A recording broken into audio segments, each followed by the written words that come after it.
Hi, I have read some disturbing things. Okay, we need to talk. We need to speak. This is important, dangerous. Dangerously important. Not the first one to say it, but I have had my mind changed. I did not deal well with the transitioners. Obviously, I was afraid of them, and I thought that their existence was threatening my existence, obviously. Anyway, I grew up, and thanks to, as I said, slightly more mature people online, is that I changed my mind into the transitioner voices matter. However, I fell into a rabbit hole, to be honest. I fell into a rabbit hole a little bit of looking up the transitioners online. One of the British trans YouTubers posted a video watching the transitioner something documentary. I was in the comments, I was talking to people, and it made me look up some people mentioned in that documentary, and that's how I fell into the rabbit hole. At least two of these people are Christian. I mean, if that's their experience, I mean, praise God, they have found God, they feel very loved by Jesus, they have discovered Jesus. I mean, what more can I ask? Don't bully me. And they feel like Jesus has, saved them from transgenderism. Oh my gosh. But it's so sad to me because it's a completely different experience of Jesus and God that I have. And part of me now is afraid to speak of it because there's so much transphobia in the church, and I am Catholic. There's a lot of transphobia in the Catholic Church. So I'm afraid, because it's very easy to dismiss me just by saying, oh, you're deceived. And they're saying like, oh, they were deceived, this and that. I'm sorry you were. But how do I explain now that I am not deceived? I don't need to do that. I don't owe anyone defending myself. Like, I don't need to defend myself. But it hurts me because I see this Jesus who has been the sole reason why I'm still alive and have been alive for the past 4 or 5 years, that this Jesus is being used as an example of how he can come into your life and save you from this transgenderism. Oh my gosh. The last 3 days, 4 days, 5 days, probably now, I have been struggling a lot. Something happened in my life, in my spiritual life, and suddenly I have more capacity for suffering, apparently. One of the things that I have been really having to deal with in prayer and with God and with help, with a lot of help from people around me who pray as well and have been going through healing and know, what these things are when these things happen. Thanks to them, like I've managed it. But anyway, the thing is, the that I've found most difficult to deal with is this trauma I carry in me, that is neglect, all the neglect that I have suffered in the 27 years of my life. And as I sit in front of God and Jesus and cry about it and hate him for it, it's quite clear to me that neglect, the neglect that I'm feeling and that I'm experiencing in those moments comes from the years of not being heard, not being listened to, even though I was trying to say it, even though I was trying to speak it out. The years of not having the language to explain what I was feeling and how closely that was related to my gender identity. Then the trauma of not having an upbringing and a childhood that I would have had, the trauma of This trauma probably, or everybody else always being smarter than you. It's like you're trying desperately to explain to people. You're doing it out of desperation because you need someone to see you. But that doesn't happen. So is that trauma? Because that also like being completely unseen. Gosh. Anyway, I want to tell you, God, that you can be trans and that you can have God, you can have Jesus, you can be happy Christian and trans, you can even be Catholic and trans. I don't know about those Orthodox, they can be a bit stricter. Sorry, don't get mad at me for saying that. I'm joking. So I don't know, but honestly, you can. You can even be Orthodox and trans. You can. I'm saying that you can. Don't worry about it. Come to me, we'll figure it out. And you can be especially Catholic and trans, okay?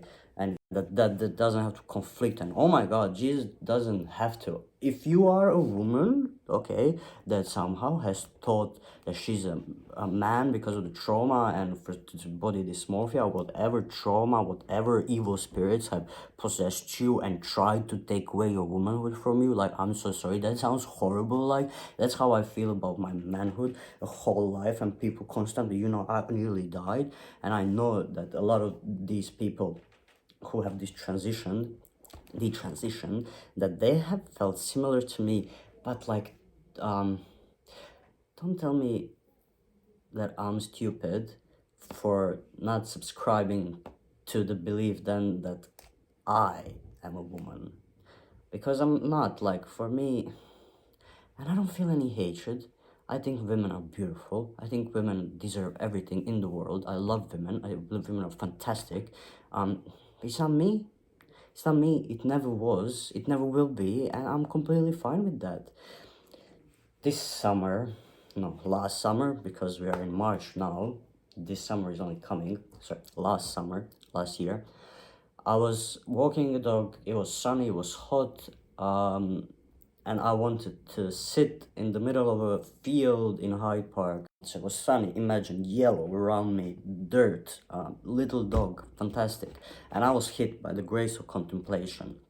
And I was just thinking about God. I felt really spiritually, I was very in tune.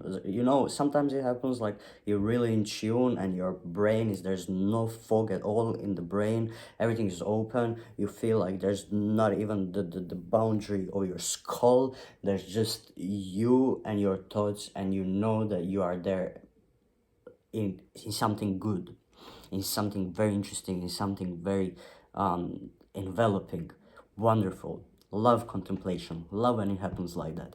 Anyway, it just hit me as I was contemplating the beauty of God, something I don't remember, but what I do remember is this feeling that proceeded from it, a feeling that I have felt first time in my life. Okay, sorry for dragging it on.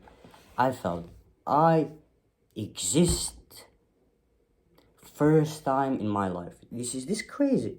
For the first time in my life, I have felt I exist. This was completely connected to me finally for the first time ever actually feeling in line. My body, my mind, my spirit, my heart, it was all one. I was me. I finally felt that I was there, that I existed.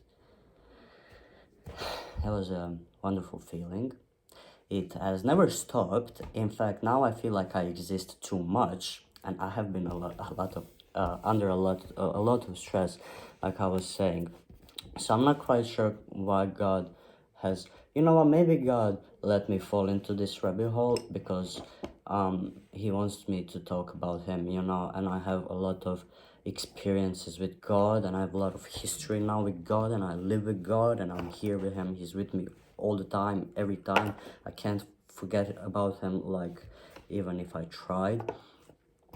But I couldn't. My storage cut me off again, and now it's 7 p.m. I got completely distracted, and couldn't deal with the iPhone storage issues. I wanted to finish this video and say, I have spent today the whole day thinking about this, praying about this, contemplating, and it's just brought me closer to Jesus, which I have needed after a few days of being very angry, and being very angry even with the things that have not so much to do with being trans, but where it cut me off.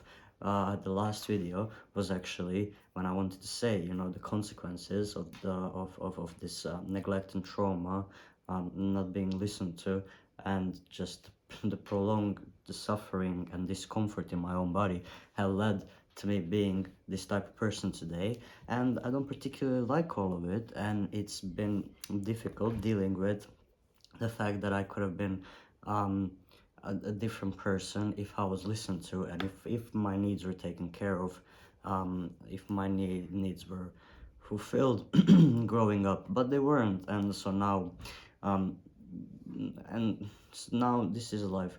In humility, we need to try our best to accept life as it is.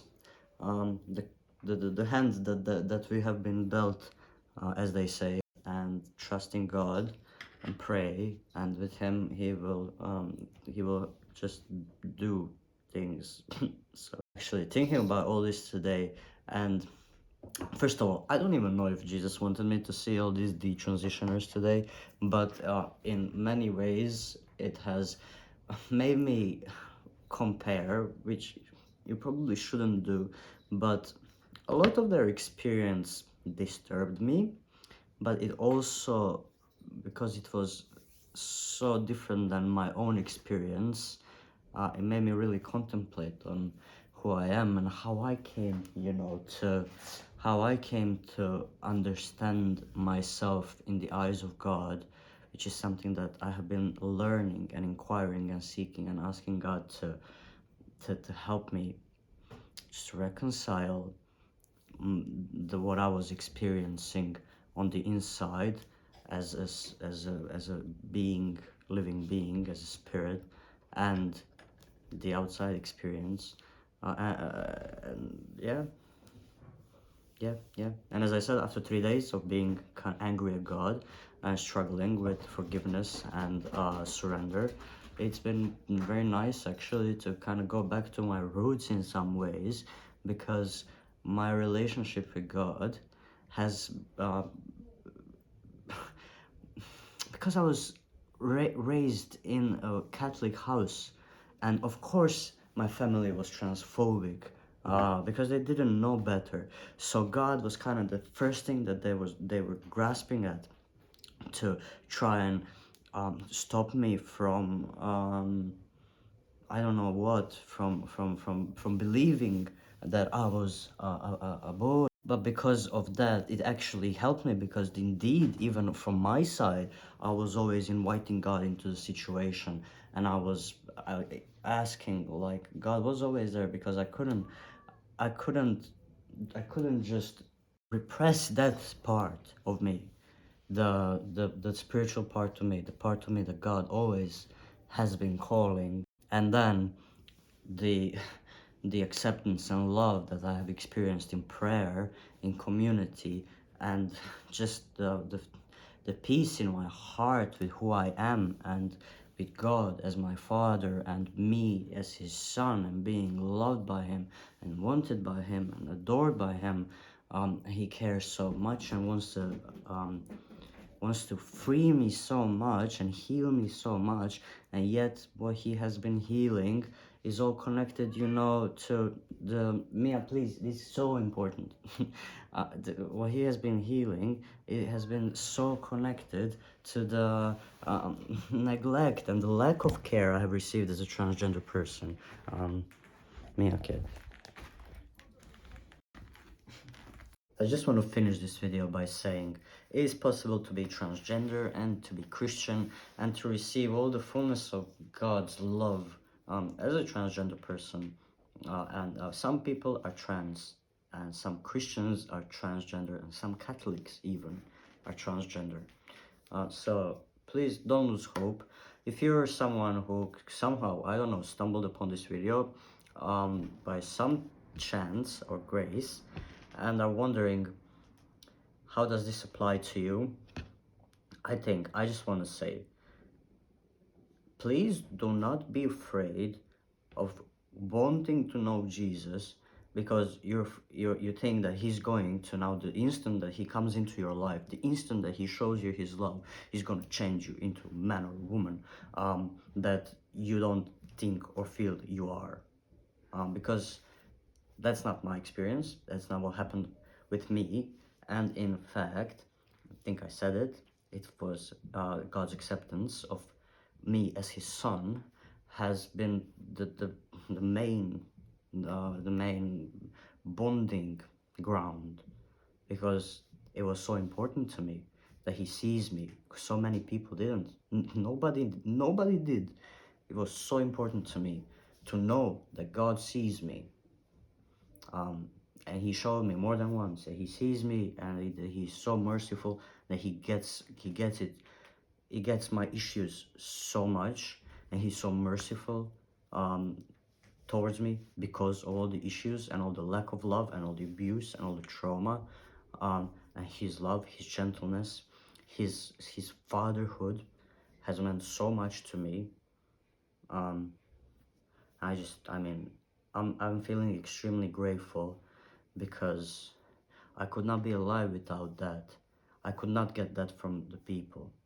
And I just feel very sad that anyone would feel like Jesus is not a trans ally, because he is a huge trans ally, and Our Lady as well, and God the Father is the best, and I love them so much, and I give them all my life and all my heart and all my body, all my everything, my mind especially. Anyway, Jesus, the trans ally.